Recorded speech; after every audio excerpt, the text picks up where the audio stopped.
there is a tipping point for when this like snowball of a downtown hits escape velocity and is now going to become an avalanche. And it's this idea of 10,000 residents. And the reason why is that if you study all the great cities in the world and you study urbanism and all these different things, the key to a great downtown is what we call mixed use, right? It's this idea that you're walking on the street, at the storefront, there's stuff that you can do, businesses you can interact with, cafes, restaurants, shops that you can walk into, and above them, people are living. Any city that you've walked around, be like, man, this city's cool, has this, right? Mhm. From Greenville to Madrid, or however you want to look at it this way.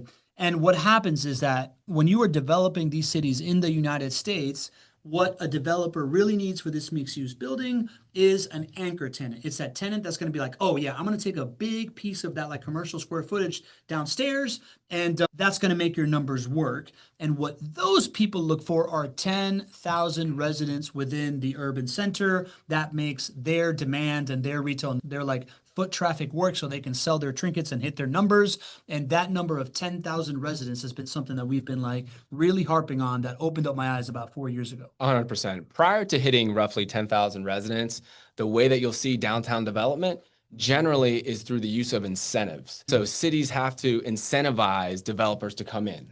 And while that is effective, that's in the state we're in Jacksonville at the moment, that's slow. It's a hard process for the developer, for the city, the community, the residents Everybody have has to their sign opinion off. on it. Yeah, it's just not popular. So it's slow. So developers don't really like to go in at that point. But once you get about 10,000 people living in a downtown, what happens is the numbers start to pencil to where a developer can come in and start to develop, and it doesn't need city incentive dollars for the numbers to work.